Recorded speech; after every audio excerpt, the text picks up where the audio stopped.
রাসূল করিম সাল্লাল্লাহু আলাইহি ওয়াসাল্লামের মক্কি জিন্দেগিতে আল্লাহর নবীর উপরে তৎকালীন মক্কার স্বৈর শাসক আবু জাহেল, উতবা, সাইবা, ওলীদ বিন মুগিরা আল্লাহর নবীর উপরে চতুর্দিক থেকে জুলুম আর নির্যাতন চালাচ্ছিল, যখন সূরাতুল মুদ্দাসসির আল্লাহ রাব্বুল আলামিন নবীজির উপরে নাজিল করেছেন, তখন মুত্তাফাকুন আলাইহি হাদিসের ভিতরে আমার ভাইরা ইমাম বুখারী, ইমাম মুসলিম রাহমাতুল্লাহি আলাইহি তারা হাদিস নকল করেছেন এভাবে, আল্লাহর রাসূল রাস্তা দিয়ে হেঁটে যাচ্ছেন, আবু জাহেল ডাক দিয়ে বলতেছে, দেখো মুহাম্মদ একটা ভুয়া নবী।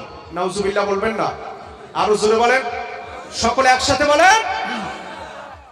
লোকজন বলল, মুহাম্মদ যে ভুয়া নবী এটা কি করে বুঝলে?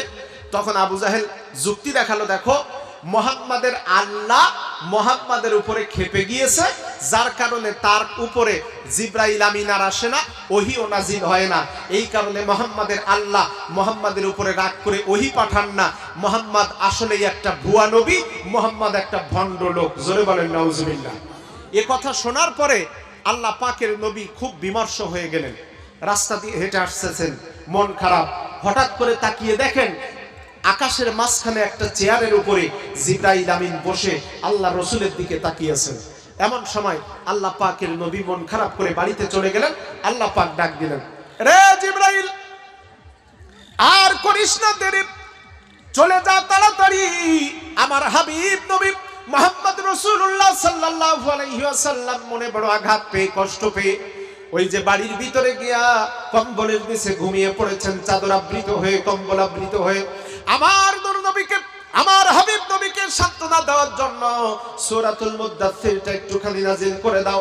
আমার ভাইরা, এইখানে আমি ছোট্ট একটা প্রশ্ন করি, আল্লাহ পাকের নবী যেদিন জন্মগ্রহণ করেছিলেন, আল্লাহ পাকের নবীজির জন্মের কথা শুনে আবু লাহাব, উতবা, সাইবা, ওলীদ বিন মুগিরা, মক্কার নেতৃবৃন্দ তারা সকলে কিন্তু রাসূলের উপরে প্রচন্ড খুশি ছিল।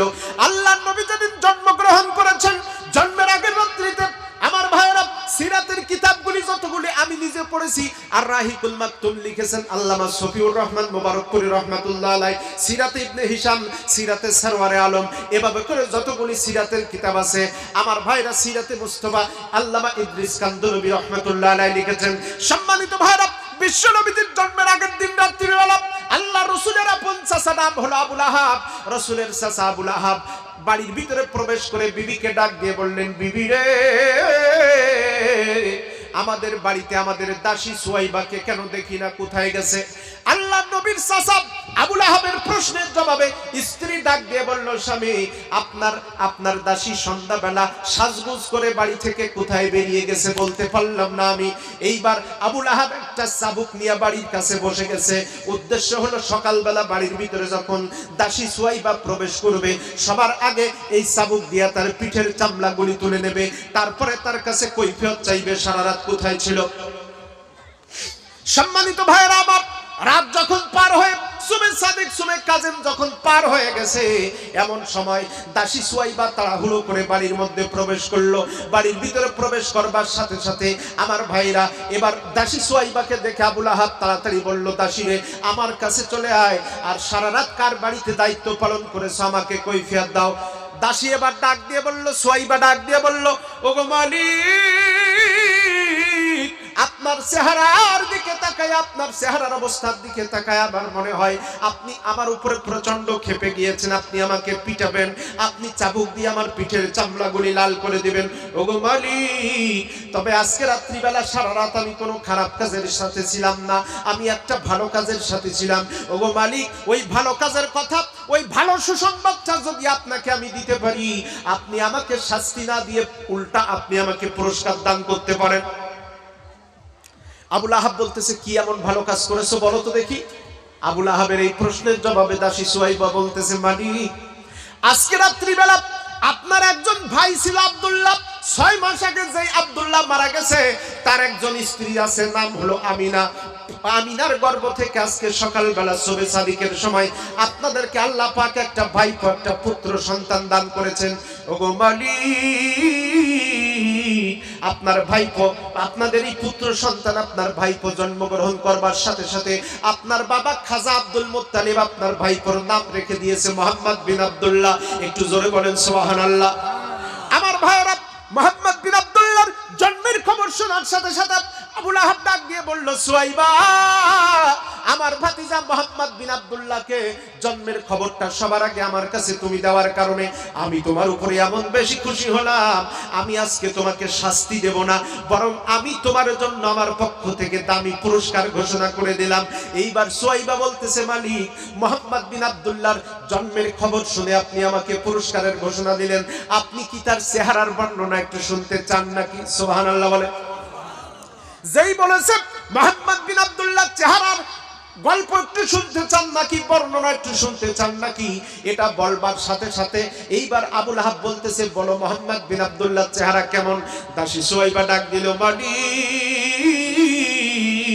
মুহাম্মদ বিন আব্দুল্লাহর চেহারাখানা দেখার জন্য আমি যখন তাকে আমার হাতের উপরে উঠালাম, হাতের উপরে উঠাইয়া আমি তার চেহারার দিকে নজর করলাম, নজর করার সাথে সাথে আমি তাকায় দেখলাম, আমার যেন মনে হলো মুহাম্মদ বিন আব্দুল্লাহর চেহারার দিকে তাকায় আমার মনে হলো লাত, মানাত, উজ্জা, হবল, কাবা শরীফের 360টা মূর্তির কসম করে বলি, আর আল্লাহ পাকের, আকাশের মালিক আল্লাহ পাকের কসম করে বলি, আমার মনে হয় এই দুনিয়াতে আপনার ভাতিজার চাইতে এত সুন্দর চেহারার মানুষ আল্লাহ পাক দুনিয়াতে আর পাঠান নাই।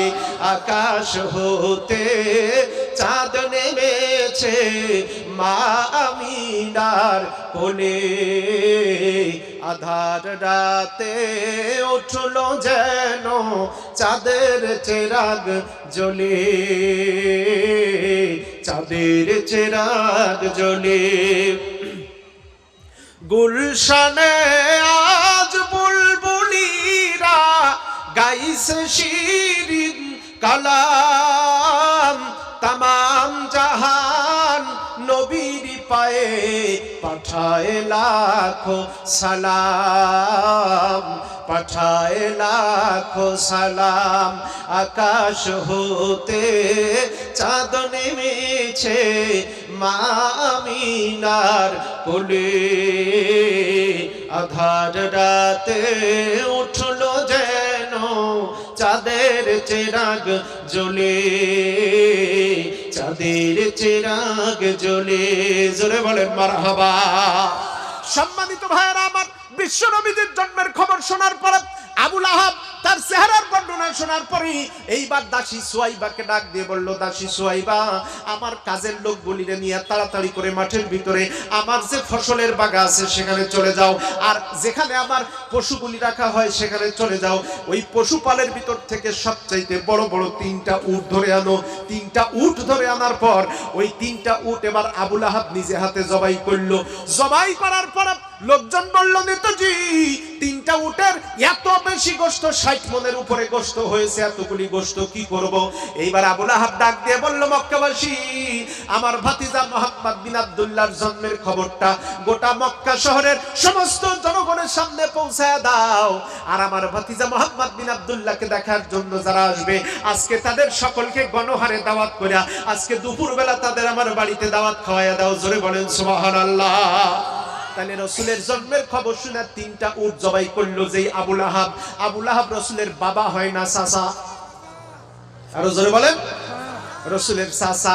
চাচা কতটুকু রসুলকে ভালোবাসত, চাচা ভাইস্তার জন্ম, ভাইপোর জন্মের খবর শুনে 3টা উট জবাই করলো। সোনার চান ভাইরা আমার, ও আমার কুমারগঞ্জ এলাকার ভাইরা, জাতপুর না কি জানি, জাতাহার, জাতাহারের ভাইরা চাচা ভাইস্তার জন্মগ্রহণের খবর শুনে 3টা উট জবাই দিছে। জাতাহারে এখন যদি কোনো ভাইস্তা ভাইপোর জন্মের খবর পায়, জাতাহারে চাচারা 3টা উট তো দূরে যাক, 3টা মুরগি জবাই দিতে চাইবে?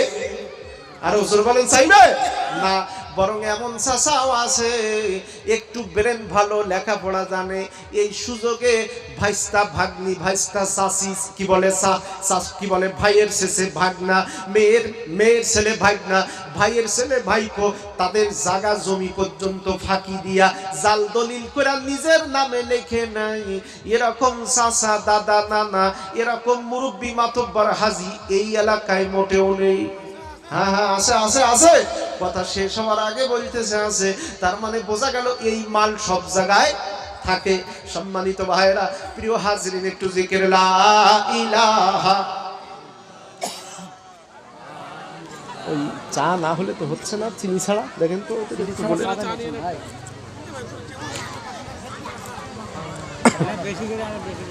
একটা চা আনলে হবে, চিনি ছাড়া, মোটে চিনি দেবে না। আরো জোরে লা ইলাহা ইল্লাল্লাহ, লা ইলাহা, লা ইলাহা, লা ইলাহা ইল্লাল্লাহু মুহাম্মাদুর রাসূলুল্লাহ। এই ঘটনার মাঝে বোঝা গেল আবু লাহাব তার ভাইপোকে ভালোবাসতো। আবু জাহেল কতটুকু ভালোবাসতো? রাসূলের বয়স যখন 8 বছর, জোরে বলেন কত বছর? সকলে বলেন কত বছর? 8 বছর বয়সের সময় বিশ্ব নবীজি একদিন রাতের বেলা প্রচন্ড অসুস্থ হয়ে গেছেন, চোখের ভিতরে যন্ত্রণা। আমার ভাইরা, রসুলের আপন চাচা আবু তালিব আল্লাহর নবীকে নিয়ে সাথে করে আবু জাহেলের বাড়িতে চলে গেলেন। আবু জাহেলের তখন নাম হলো ওমর ইবনুল হিশাম ওরফে আবুল হেকাম, তখন তার নাম আবু জাহেল লেখা হয় নাই। আমার ভাইয়েরা, আবু জাহেলের বাড়িতে গিয়া এইবার আবু তালিব ডাক দিয়ে বলে, আবু জাহেল নেই, আমাদের কলিজার টুকরা ভাতিজা মোহাম্মদ বিন আব্দুল্লাহ প্রচন্ড অসুস্থ হয়ে গেছে, চোখের যন্ত্রণায় ছটফট করে। আমরা এখন এই রাত্রিবেলা মোহাম্মদ বিন আব্দুল্লাহ চোখের যন্ত্রণায় ছটফট করবে, আর আমরা বসে বসে ঘুমাবো, আমরা আরাম করবো, শুয়ে পড়ে ঘুমাবো, তা হবে না। এতগুলি টাকা পয়সা লাগবে, এলাকার বাইরে চিকিৎসা করার জন্য যেতে হতে পারে, এই চিকিৎসার 1 টাকাও আমার কাছে নাই, আমি কি করব? আবু জাহেল ডাক দিয়ে বলল, আবু তালিব রে, মোহাম্মদ বিন আব্দুল্লাহ চিকিৎসার জন্য চিন্তা করা লাগবে না, আমি আবু জাহেল ওরফে ওমর ইবনুল হিশাম ওরফে আবুল হেকাম যতক্ষণ পর্যন্ত মক্কার জমিনে বেঁচে আছি, আমাদের কলিজার টুকরা মোহাম্মদ বিন আব্দুল্লাহর চিকিৎসার কোনো টাকার জন্য চিন্তা করা লাগবে না। যত টাকার দরকার হয় সমস্ত টাকার ব্যবস্থা আমার পক্ষ থেকে আমি অগ্রিম দিয়ে দিলাম। জোরে বলেন সুবহানাল্লাহ। এক কথায় তারা রসুলকে ভালোবাসতো। আবু জাহেল, উতবা, সাইবা, ওয়ালিদ বিন মুগিরা, আল্লাহর রসুলের জীবনের ছোট্ট একটা কাহিনী এবার আপনাদের সামনে একটু বলতে চাই। রসুলের বয়স যখন 24 বছর, একটু জোরে বলেন কত বছর? সবাই বলেন কত বছর? আল্লাহ রসুলের বয়স যখন 24 বছর, বিশ্ব নবীজি একটা চাকরি খোঁজবার জন্য বাড়ি থেকে বের হয়েছেন, মক্কা শহরের ভিতরে বসে আছেন। হঠাৎ করে মক্কার লোকজন ডাক দিয়ে বলে, মোহাম্মদ বিন আব্দুল্লাহ কি করো? আল্লাহর নবী ডাক দিয়ে বলেন, চাচা আমি এই মক্কা শহরে একটা ব্যবসা অথবা চাকরি খুঁজতে চাই, এই চাকরি করে একটা বেতন পাবো, ওই বেতনটা আমার চাচা আবু তালিবের বাড়িতে দিতে চাই। আমার চাচা প্রচন্ড গরিব অসহায়। মক্কার লোকজন ডাক দিয়ে বলো, ভাইপো মোহাম্মদ, এই মক্কা শরীফে এখন চাকরি কোথাও খুঁজে পাবে না, তবে যদি তুমি একটা চাকরি সত্যি করতে চাও, এই মক্কা শহর থেকে অনতি বিলম্বে একটু দূরে চলে যাও। ওই যে গ্রাম এলাকার ভিতরে একজন ব্যবসায়ী আছে, নাম হলো খুয়াইলিদ, ওই খুয়াইলিদের একজন ছেলের বউ আছে, নাম হলো সাফিয়া। ওই সাফিয়ার কাছে যাও। সাফিয়া একজন ভদ্র মহিলা, তার ব্যবসা পরিচালনার জন্য এই সাফিয়া নামক মহিলা একজন পার্টনার খুঁজতেছে। তোমার মতো সৎ এবং যোগ্য ব্যক্তি ওখানে চাকরি পেতে পারে। আল্লাহর নবী হাঁটতে হাঁটতে ওই মহিলার বাড়িতে চলে গেলেন। মহিলার বাড়িতে যাওয়ার সাথে সাথে মহিলা আল্লাহর নবীকে দেখার সাথে সাথে ডাক দিয়ে বললেন, মক্কার সমস্ত লোকজন তোমরা চলে যাও, আমি মোহাম্মদ বিন আব্দুল্লাহকে দেখার সাথে সাথে আমার মনে হয়েছে আমার ব্যবসা পরিচালনার জন্য এই মোহাম্মদের চাইতে যোগ্য ব্যক্তি আর হতে পারে না। জোরে বলেন সুবহানাল্লাহ। রাসূল চাকরি পেলেন। এই মহিলা ডাক দিয়ে বলল, মোহাম্মদ রে, আমার প্রথম অ্যাসাইনমেন্ট হলো আমি তোমাকে আজকে বেতন বোনাস দেব না, আমি তোমার সাথে কোনো চুক্তিতে যাব না। তুমি যদি, আমার প্রথম ব্যবসা হলো সিরিয়ায়, আমার দাসী মাইসারাকে সাথে করে নিয়ে সিরিয়ায় যাবে, ওখান থেকে ব্যবসা করে আসার পরে লাভ হলো কয় টাকা, লস হলো কত টাকা, এটার উপরে ভিত্তি করে আমি তোমার বেতন বোনাস কমপ্লিট করব। এই বলে আল্লাহর রাসূল দাসী মাইসারাকে সাথে করে নিয়ে মক্কা থেকে সোজা সিরিয়ায় চলে গেলেন। 1.5 মাস ব্যবসা পরিচালনা করার পরে এবার আল্লাহর রাসূল ফিরে আসছেন ব্যবসার হিসাবপত্র দেওয়ার জন্য। ওই মালিক হলো মহিলা। মহিলার বাড়ির ছাদের উপরে ওঠার জন্য, দ্বিতীয় তলায় ওঠার জন্য কেবল সিঁড়ির কাছে গেছে। হঠাৎ করে নবীজি খেয়াল করে দেখলেন ওই যে বিল্ডিং এর দোতলায় মালিক, সাফিয়া আর আরেকজন মহিলা গল্প করতেছে, হাসতেছে। তাদের হাসি ঠাট্টার আওয়াজ নিচে বসে শোনা যাচ্ছে। রাসূল সাল্লাল্লাহু আলাইহি ওয়াসাল্লাম বুঝতে পেরে সাফিয়াকে, মাইসারাকে ডাক দিলেন, মাইসারা, তোমার মালিক এমনিতে মহিলা, আর উপরে আবার কোন এক মহিলার সাথে গল্প করতেছে, তারে আমি চিনি না, সুতরাং অপরিচিত মহিলাদের সামনে যেতে আমি লজ্জা পাই, এটা তো তুমি জানো। তোমার ওই মালিকের কাছে গিয়ে ব্যবসার টাকা পয়সার হিসাব দিয়ে দাও, যে কয় টাকা বেতন হয় আমার কাছে দাও, আমি নিয়ে চলে যাব। ভাইরা আমার, আল্লাহর নবী এবার যখন এই কথা বললেন, মাইসারা ডাক দিয়ে বলে, মুহাম্মদ রে, ওই আমার মালিক সাফিয়া যেই মহিলার সাথে গল্প করতেছে, ওই মহিলা এই এলাকার অন্য কোনো মহিলা না, ওই মহিলা হচ্ছে আমার মালিক সাফিয়ার স্বামীর বোন, অর্থাৎ ননদ। ওই মহিলা হচ্ছে আমার মালিক সাফিয়ার আপন ননদ। ননদ আর ভাবি এক জায়গায় গল্প করতেছে, অসুবিধা হবে না, চলো যাই। আল্লাহর নবী বললেন, মাইসারা, তুমি তো জানো আমি অপরিচিত মহিলাদের সামনে যেতে চাই না, তোমার সাথে আমার একটা সিন পরিচয় আছে, তোমার সাথে কথা বলতেও আমার অত জড়তা আসে না, তুমি ব্যবসার হিসাবটা নিয়ে চলে যাও, তোমার মালিক আমার যে কয় টাকা দেয় আমাকে দিয়ে দাও, আমি বাড়িতে চলে যেতে চাই। এবার মাইসারা এবার বিল্ডিং এর ছাদের উপরে চলে গেলেন, দরজায় টোকা মারলেন, দরজাটা একটু খুলে গেল। দরজাটা খুলে যাওয়ার সাথে সাথে মালিক সাফিয়া ননদার ভাবি মিলে গল্প করতেছে। মালিক সাফিয়া ডাক দিয়ে বলল, মাইসারা, তুমি একলা কেন আসছো? মোহাম্মদ বিন আব্দুল্লাহ কোথায়? এই কথা বলার পরে মাইসারা বলতেছে, প্রশ্ন তো একটা করলা, আর একটা করবা নাকি?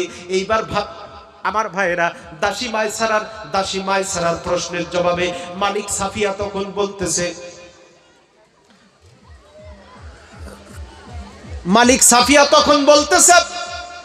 মাইসারা, ব্যবসায় লাভ হলো না লস হলো? এ কথা বলার পরে মাইসারা বলতেছে, মালিক, আগে তোমার ব্যবসার খবরটা দেই। কয়, ব্যবসার খবর বলো। এইবার মাইসারা বলতেছে, মালিক, তোমার ব্যক্তিগত জীবনে আগে যতগুলি ব্যবসা তুমি পরিচালনা করেছো, যত টাকা তোমার লাভ হয়েছে, সমস্ত টাকা এক জায়গায় করে যত টাকা বিগত জীবন ধরে তুমি লাভ করেছো, মোহাম্মদ বিন আব্দুল্লাহর এবারের দক্ষ আর নিখুঁত পরিচালনায়, মোহাম্মদ বিন আব্দুল্লাহর পরিচালনার কারণে এইবারের ব্যবসা আগের চাইতে 4 গুণ বেশি লাভ হয়েছে। একটু জোরে বলেন। এ কথা বলার পরে মহিলা মালিক প্রচন্ড খুশি, তাড়াতাড়ি ডাকো। মাইসারা বলতেছে, মালিক, মোহাম্মদ বিন আব্দুল্লাহ তোমার ঘরে আসবে না। কেন আসবে না? কি অপরাধ আমার?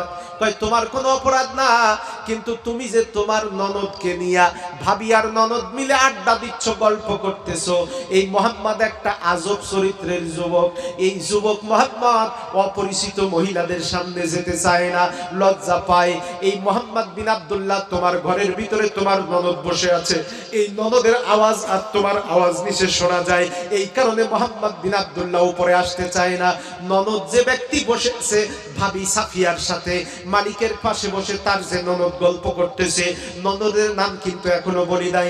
ননদের নামটা বলবো যখন, ভালোবাসা মহব্বতের যদি হয়, সুবহানাল্লাহ আওয়াজ করে তখন বলবেন। তখন মুসলমানের দল, এইবার দাসী মাইসারা বলতেছে, ও মালিক, মোহাম্মদ এমন একজন যুবক অপরিচিত মহিলাদের সামনে যেতে লজ্জা পায়। যখনই এই কথা বলেছে, ওই যে ননদ বসেছিল ভাই, ননদ ডাক দিয়ে বলতেছে, ভাবি গো, এই মোহাম্মদ বিন আব্দুল্লাহ, এই সমাজে এখনো এরকম কোন যুবক কি আছে নাকি যে তার মালিকের সামনে আর অপরিচিত মহিলার সামনে গিয়া তার পাওনা টাকা চাইতে লজ্জা পায়? এই রকম মোহাম্মদকে একটু দেখতে বড় মনে চায়। যেই ননদ, যেই মহিলাটা বলেছে, এই ননদ এই মোহাম্মদ বিন আব্দুল্লাহকে একটু দেখতে মনে চায়।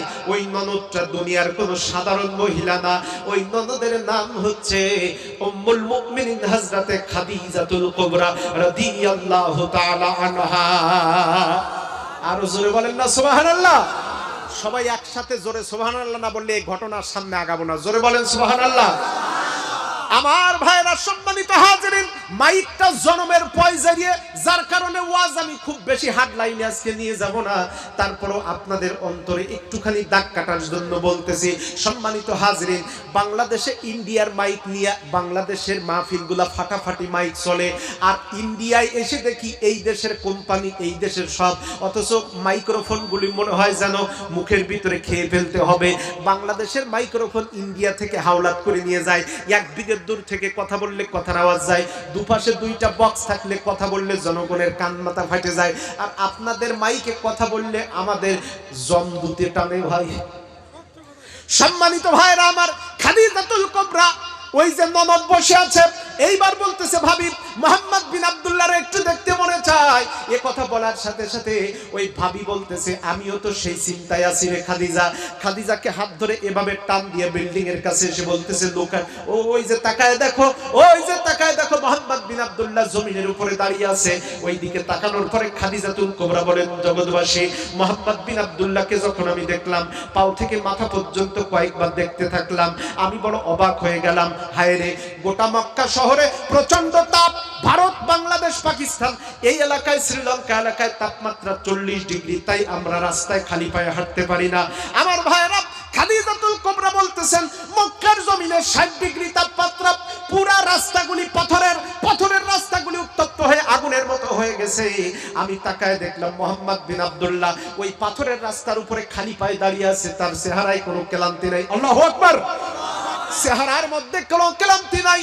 আমি অবাক হয়ে যখন তাকিয়েছি, কে যেন আমাকে এলাহান করে ডাকতেছে খাদিজা। মোহাম্মদের পাও থেকে মাথা পর্যন্ত দেখলা, একটুখানি আসমানের দিকে তাকাও। আমি খাদিজা যখন আকাশের দিকে তাকালাম, আমি খাদিজা তাকায় দেখলাম আসমানের এক খণ্ড মেঘ এসে মোহাম্মদ বিন আব্দুল্লাহর মাথার উপরে ছায়া দান করে আসে। খাদিজা এই দৃশ্য দেখে ঘরের মধ্যে চলে গেছে। কিছুক্ষণ পরে ভাবি এসে বলতেছে খাদিজা মোহাম্মদকে দেখার পরে মন খারাপ করে ঘরের মধ্যে চলে গেলে কেন? খাদিজা কয় তুমি তো আবার লক্ষ্য করছো? কয় ভাবি হইয়া ননদের যন্ত্রণা বুঝবো না এবং ভাবি আমি না।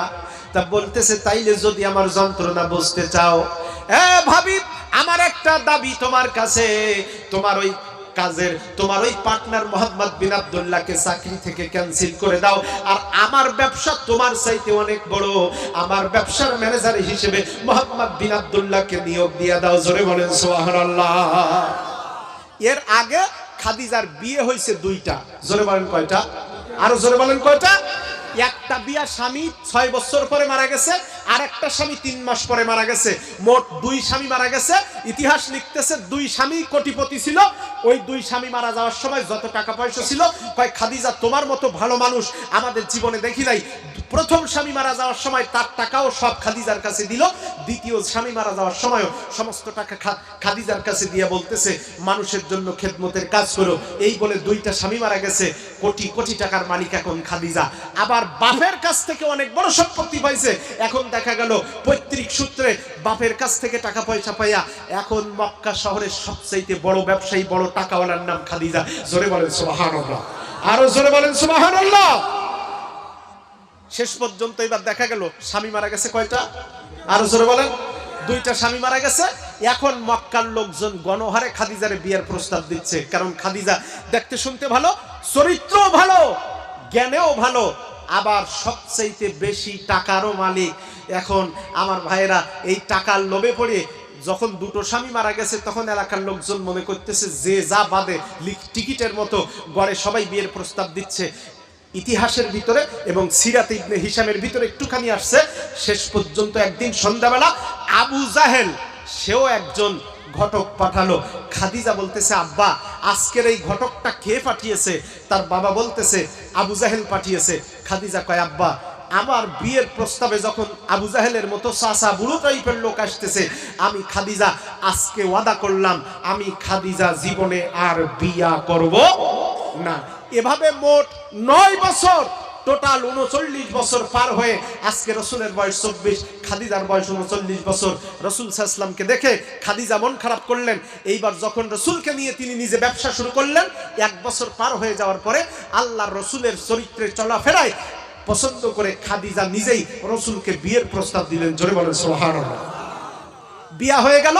বিয়ে হয়ে যাওয়ার পর একটা সমস্যা হলো। সমস্যাটা কি? ওই যে মক্কায় সমস্ত মুরব্বী ওলীদ বিন মুগিরা, তারপরে আবু জাহেল, উতবা, সাইবা সবাই রসুলের কি বলে খাদিজাকে বিয়ের জন্য প্রস্তাব দিছিল।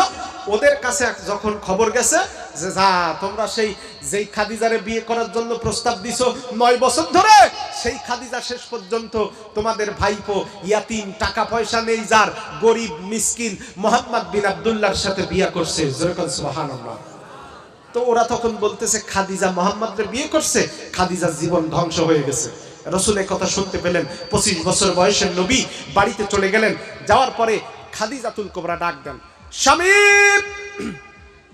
চেহারাটা মলিন কেন দেখতেছি আমি, একটুখানি জানতে চাই কারণটা কি। নবী আমার ডাক দিয়ে বলেন, খাদিজা একটু ভালো করে বলো তো দেখি, তুমি আমারে বিয়ে করে কি ঠকে গেছো? কয় কথা কে বললো? মক্কার কিছু লোকজন বলেছে। তাই কারা কারা বলেছে? রাসূল নাম বললেন। এইবার খাদিজা নাম ধরে ধরে সেই নেতাগুলোকে দুপুরে দাওয়াত করেছে।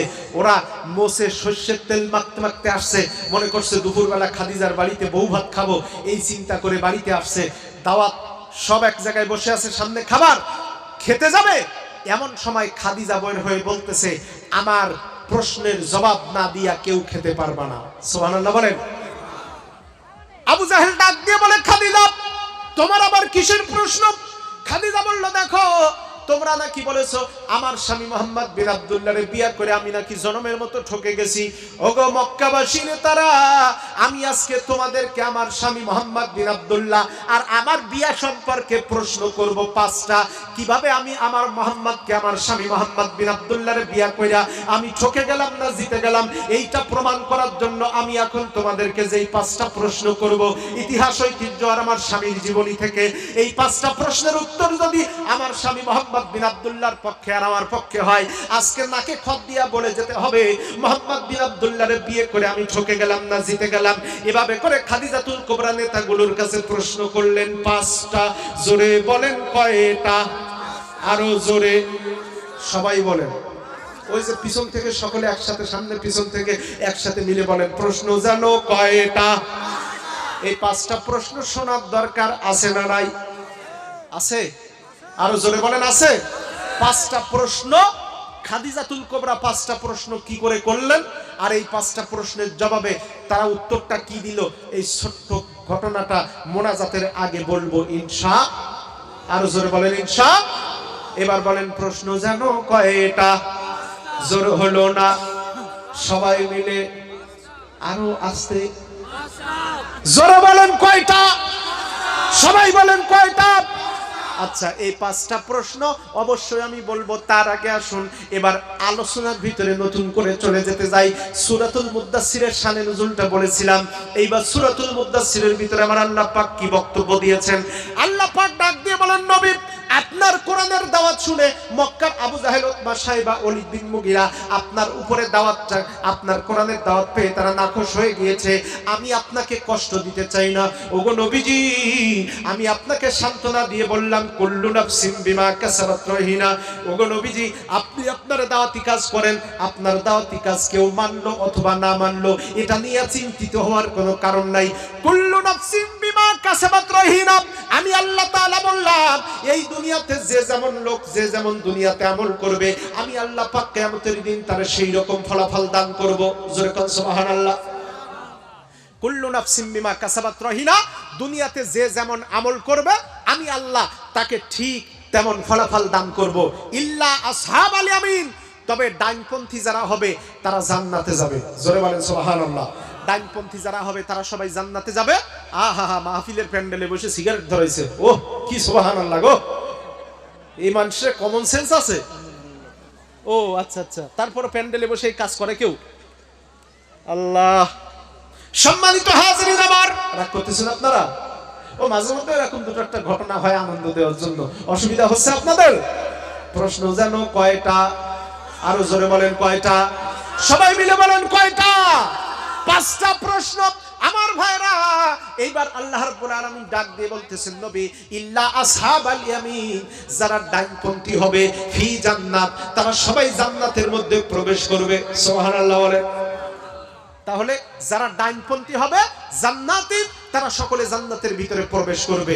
এবার জান্নাতের ভিতরে প্রবেশ করার পরে ইয়াতাসাআলুন, জান্নাতি ব্যক্তিরা প্রশ্ন করবে। কাদেরকে প্রশ্ন করবে? ইয়াতাসাআলুনের ব্যাখ্যায় ইমাম বাগাবী রাহমাতুল্লাহ আলাইহি তাফসীর মাআলিমুত তানজিলের ভিতরে চমৎকার করে লিখছেন, এ জগৎবাসী,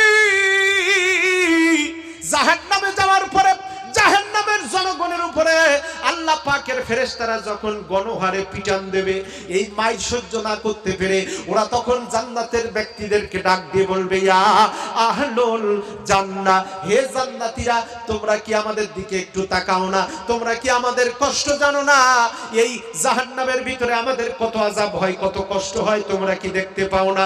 এই আওয়াজ শোনার সাথে সাথে জান্নাতি ব্যক্তিরা বলবে, রব্বুল আলামিন, জাহান্নামে যে প্লেয়ারগুলো গেছে ওদের চেহারাটা একটু দেখতে চাই, কারা কারা জাহান্নামে গেছে। এই কথা বলবার সাথে সাথে আল্লাহর কুদরতি হুকুমে জান্নাত আর জাহান্নামের ভিতরে মাঝখানে যে ফাঁকা জায়গাটা আছে, ওই ফাঁকা জায়গাটা পর্দাটা উঠে যাবে। জান্নাতীরা জাহান্নামীদেরকে দেখবে, জাহান্নামীরা জান্নাতীদেরকেও দেখবে।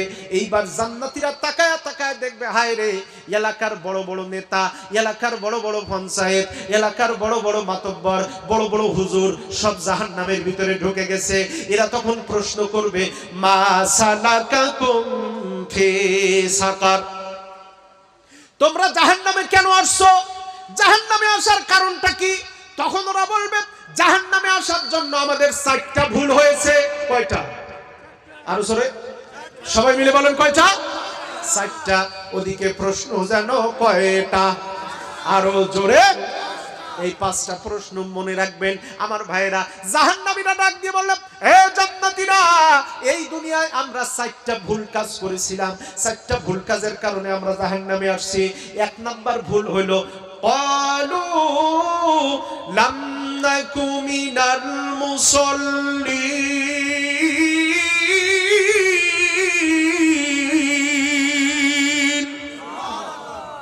ওরা ডাক দিয়ে বলবে, দেখো, আমরা দুনিয়াতে নামাজ পড়তাম না। জোরে বলেন, কি পড়তাম না?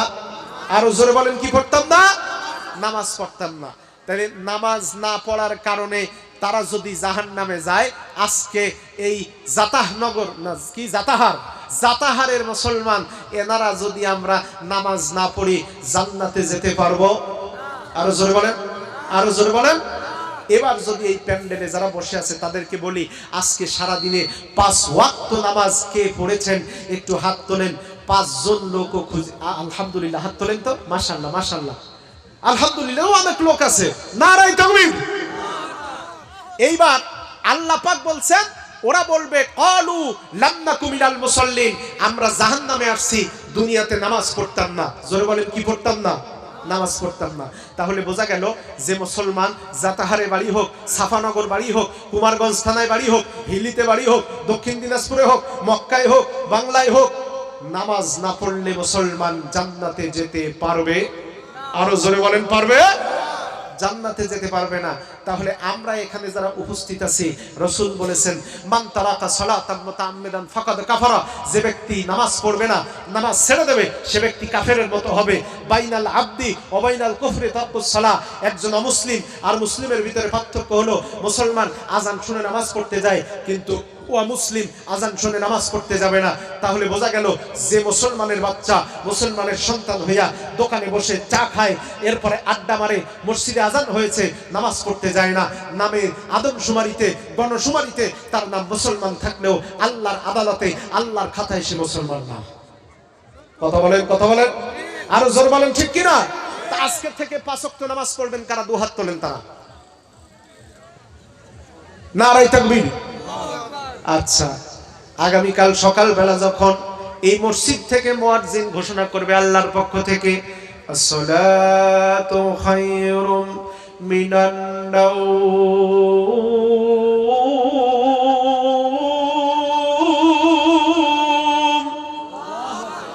আসসালাতু খায়রুম মিনান নাওম।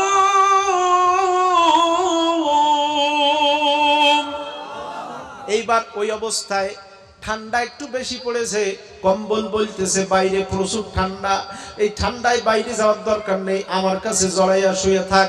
এই অবস্থায় যদি নামাজ না পড়তে ওঠেন, বিশ্বাস করেন মুসলমানের সন্তান, জান্নাতে যাওয়ার কোনো সুযোগ কোনো অবস্থায় আপনার হবে না।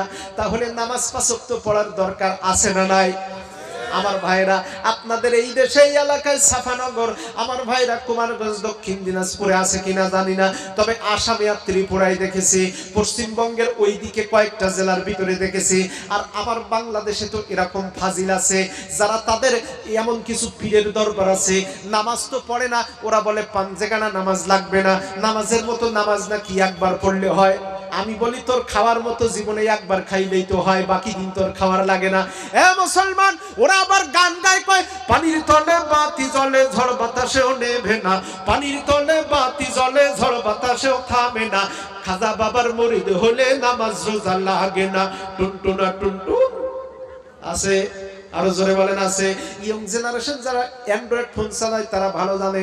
আমার ভাইয়েরা এরা এইবার বাংলাদেশ থেকে আমার ভাইয়েরা ইন্ডিয়া থেকে বাংলাদেশের যত ভণ্ড পীরগুলি এই আকামগুলা করে, ওরা আবার কমেন্ট করে আমরা পশ্চিমবঙ্গ থেকে বলতেছি, এর চাইতে তো আমাদের পশ্চিমবঙ্গ ভালো আছে। আসলে তাই, কারণ আমাদের ওইটুক দেশের মধ্যে আমরা গণনা করে দেখলাম 67,000 পীর। এই 67,000 পীরের ভিতরে অল্প কয়েকটা ভালো, আর সবগুলির ভিতরে ঝামেলা। এ মুসলমানের দল, ভারতের আসাম থেকে কিছুদিন আগে একজন আমাকে ফোন করেছে, মুফতি আব্দুর রহমান, ডাক দিয়ে কয় ভাই আপনার দেশে একটা নতুন জিকির আবিষ্কার হয়েছে, জানেন না কে? আমি বললাম নতুন আবার জিকির আবিষ্কার কোথা থেকে হবে? জিকিরের মালিক হলো আল্লাহ, কোরআনে বলে দিয়েছেন জিকির নতুন করে আবিষ্কারের কিছু নাই। ডাক দিয়ে বলেন ভাই ওয়াজ আপনার রাখেন, আপনি একটুখানি নেটে সার্চ করে দেখেন। আমি বললাম কি সার্চ করব? ডাক দিয়ে কয় হুজুর আপনি একটু নেটে সার্চ করেন হিম হে জিকির। কি জিকির? আরো জোরে বলেন। আপনারা ইতিমধ্যে নেটে দেখেছেন না এই জিকিরটা? হ্যাঁ, অনেকে দেখেছেন। এইবার আমি ইউটিউবের বক্সে হিম লিখেছি, সাথে সাথে বিস্তারিত লেখা আসছে হিম হে ডিজে জিকির, হিম হে ডিজে জিকির। তা আমি ভাবলাম দেখি না কি হয়, এখন সার্চ করেছি। এইবার দেখি ওরে বাবা, সাথে সাথে ভেঙে চুরি গান গাচ্ছে, মুর্শিদ আমার হুজুরিশা কি মহিমা জানে, গলার মালা বানাইয়া ধীরে ধীরে টানে, হিম হে হিম হে হিম হে। আচ্ছা, এই যে উ উ করলো, ওদের এক বক্তা আছে, সে জিজ্ঞেস করতেছে যে এই যে উ উ করলি, এই উ উ এর বানানটা কি? তা উ উ যদি বানানি না হয় তাহলে ওই জিকিরের সওয়াব হবে না গুনাহ হবে? তাই নিয়ে তো কিরামান কাতিবিন ঝগড়া করবে। আরো জোরে বলেন ঠিক কিনা? ওরা তো পৌঁছাতেই পারবে না, একজন আরেকজনের কবে যে সওয়াব গুনাহ কোনোটা লেখা যাবে না। আগে চল আল্লাহর কাছে যাই, গিয়ে কবে আল্লাহ এই যে তোমার দুইজন বান্দা বাংলাদেশে বসে হা ও জিকির করলো, এই জিকিরটা কি? এটা কি গালি দিল না জিকির করলো? এটা গুনাহ লিখবো না সওয়াব লিখবো? আমরা তো বুঝবার পারতেছি না। আল্লাহ আপনি কি কিছু বুঝছেন? আল্লাহ কি বলবে? আমার ভাইরা, আল্লাহ পাক বলবে ওই গুলারে শুদ্ধা জাতা দিয়া দে, জাতাহারের মাটি দিয়ে জাতা দিয়া দে। ভাইরা আমার, এরপরে আরো জঘন্য কাম আছে। আমাদের ফরিদপুরে ৮৮ পীর আছে, আপনারা নেটে দেখেছেন। ৮৮ পীরের জিকির শুনলে পেটের ব্যথা ঠিক হয়ে যাবে, পাতলা পায়খানা আলার পায়খানা অটোমেটিক হয়ে যাবে, কাপড়ে ওষুধ খাওয়া লাগবে না। কষা আছে না, কষা কষা রোগী ওই জিকিরের প্যান্ডেলে বসাই তুই অটোমেটিক ওর পায়খানা ঠিক হয়ে যাবে। জিকির কিরকম? ওরা জিকির করে কয় নতুন ঈদের চাঁদ উঠেছে ৮৮ গায়ে, তোরা দেখবি যারা ভাই বোনেরা আয় রে ছুটে আয় আয় আয়। এভাবে ডাউন হতে হতে এইবার ডাক দিবে আমার বিশ্ব ওলি ফরিদপুরি, ওরে তোমার দুটি চরণ ধরি গো, দেখাইও দয়াল নবীর, দেখাইও দয়াল নবীর কঠিন আয়া সরে, বাবার লাইগা কান্দে আমার মং মং মং মং মং মং মং। এইবার এই মং মং যখন করে, ডানে বামে কিছু শাকবেদ বসে থাকে, ওরা তখন জিকির করে কয় হ্যাঁ উ হ্যাঁ উ হ্যাঁ উ। আমরা যখন বলি তোরা কি করতেছি, হ্যাঁ উ হ্যাঁ উ, ওরা ওইটা জিকির করতেছে। জিকিরের নাম হলো হ্যাঁ উ। আমরা বললাম কাপড় খুলে বুড়া মানুষের দেখ সব গু আর গু। ভাইরা আমার, রাগ করতেছিলাম তারা? নারায়ে তাকবীর। প্রশ্ন যেন কয়টা? আরো জোরে বলেন কয়টা? 5টা প্রশ্ন। না শেষ করে যাওয়া যাবে না। আমি বলতেছিলাম আল্লাহ পাক ডাক দিয়ে বলেন ওরা জাহান্নামে যাওয়ার চারটা কারণের এক নাম্বার কারণ হলো লাম নাকু মিনাল মুসাল্লিন, তারা জীবনে নামাজ পড়ে নাই। এ মুসলমানের দল, তাহলে আপনারা ওয়াদা করেছেন 5 ওয়াক্ত নামাজ পড়বেন। আজান যখন হবে, আজান হওয়ার সাথে সাথে মুসলমান নারী পুরুষ যে যেখানে আছেন আপনারা নামাজের প্রস্তুতি নেবেন। তবে আপনাদের দেশে একটা সমস্যা আছে, ট্রেনগুলির ভিতরে, বাসের ভিতরে বাসগুলি নামাজের জন্য জায়গা দেয় না, বাসগুলি নামাজের জন্য দাঁড়ায় না। যখনই দাঁড়াবে সাথে সাথে নামাজ পড়ে নেবেন, যেখানে দাঁড়াবে বাড়ি আসার সাথে সাথে আগে নামাজটা পড়ে নেবেন। ট্রেনের ভিতরে যুবকগুলির অবস্থা কি রকম? যুবকদের অবস্থা একটু বলবো। ওরা ট্রেনের কাহিনী পরে বলি। মনে করেন মসজিদের পাশে বসে এই যে মিথ্যার বাক্স, কিসের বাক্স? আরো জোরে বলেন। মিথ্যার বাক্স। মিথ্যার বাক্স বললাম এই কারণে, ফোন করেছে মৌলভী সাহেব কই আছেন? কলকাতায় আছে কিন্তু মেদিনীপুর। বলে কি বলে না? মৌলভী আছে মেদিনীপুর, কয় কলকাতা। আমার ভাইরা তো এই কারণে, এরপরে বউ ফোন করছে রাত 3টার সময়, কি করতেছো? এই যে ঘরের মধ্যে, মানে বউ বাপের বাড়ি গেছে তো এখন টেনশনে পড়তেছে, বাড়ি তো খালি আর আমি তো বাপের বাড়ি আসলাম রাত 3টার সময়, এই বেটা লাইনে কি করে? আছে না এরকম লোক? আর বউ যাদের আছে সন্দেহ একটু করে, কি করে না? যদি আপনি একটু হাসা মন, সাদা মন নিয়ে মুস্কি হাসতে হাসতে বাড়ির ভিতরে ঢোকেন, তাও জ্বালা, মন খারাপ করলেও জ্বালা। বাড়িতে গিয়ে মন খারাপ করে বসে থাকলে ঝাড়ি দিবে, এমন ভাবে মুখ গোমলা করে বসে রয়েছে আমি যেন খাতি দেইনি। আছে না নাই? এরপরে যদি আপনি একটু হাসি নিয়ে বাড়ির ভিতরে প্রবেশ করেন, তাইলে বলবে রাস্তায় কারে দেখে এসেছে বোধহয়, আমার চাইতে ভালো দেখা গেছে, তাই এত মনে হাসি হাসি ভাব। এরকম যন্ত্রণা আছে না নাই? আমার ভাইরা, ঘরের ভিতরে বউ যাদের আছে, এই ইতিহাস তারা যারা অবিবাহিত তারা কিন্তু এটা বলতে পারবে না।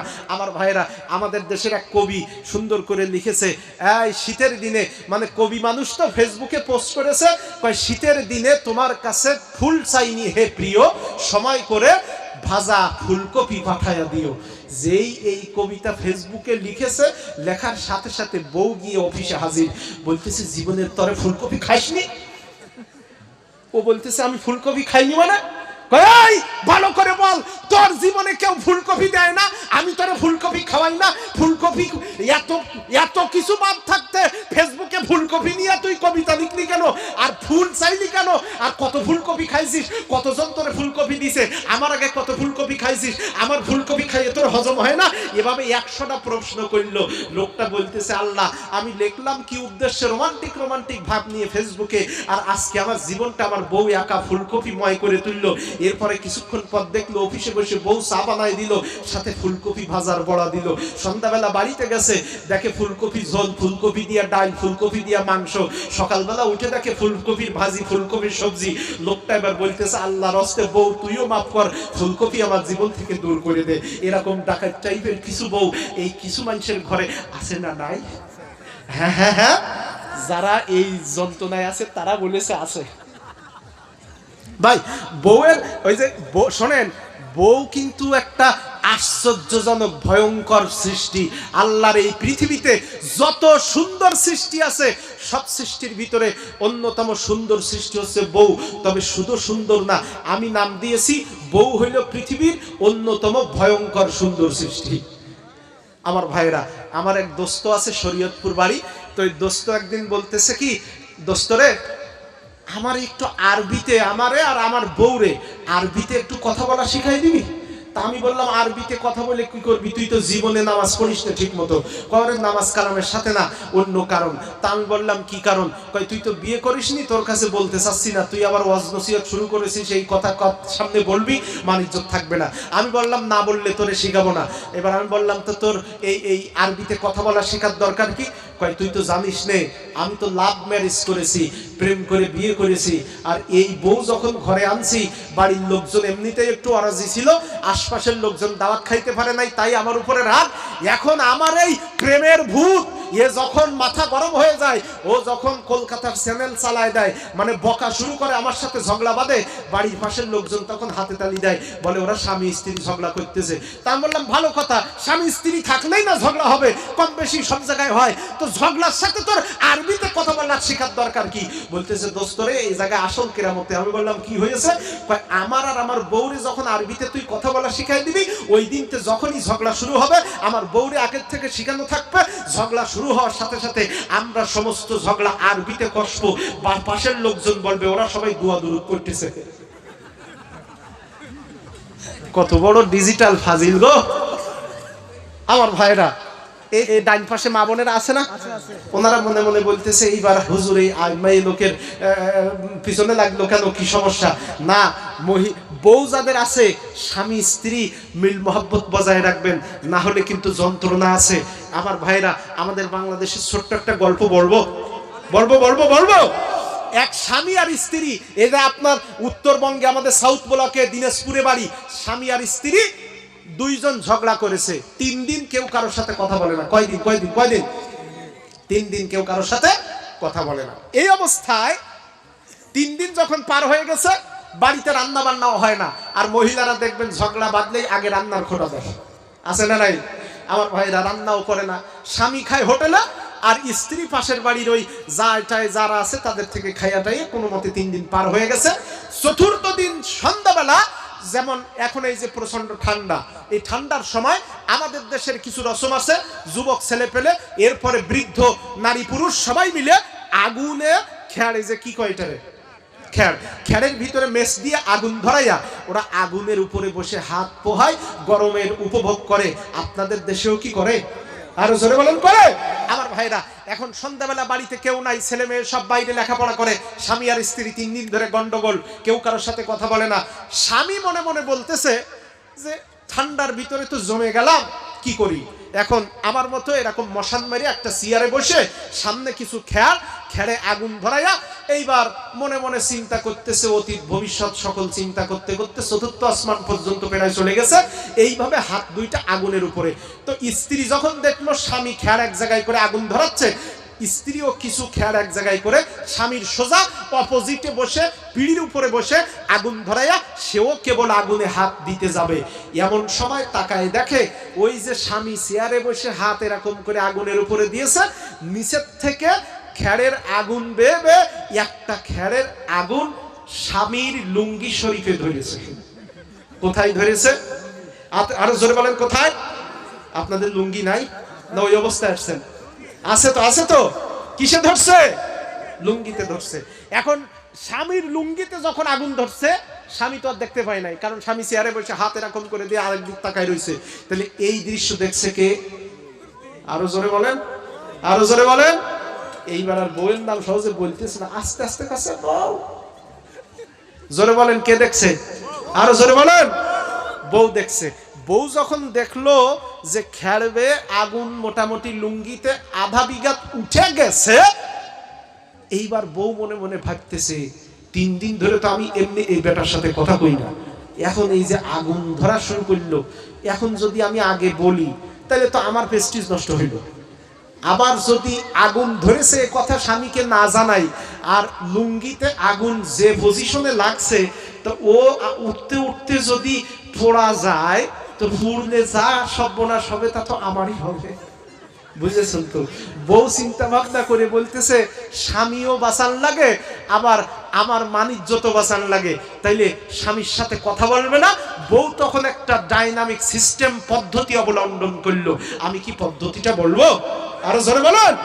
বউ তখন, বউ মানুষ তো, ওই যে আমি বলছি ভয়ঙ্কর সুন্দর, এই ভয়ঙ্কর সুন্দরের উপমা হইল, বউ তখন 2 হাতে এরকম করে তালি মারতেছে আর বলতেছে, কারোর সাথে কথা বলি না, কারোর সাথে কথা বলার দরকারও নেই, কারো লুঙ্গিতে আগুন লাগুক তাও আমি বলতে পারবো না।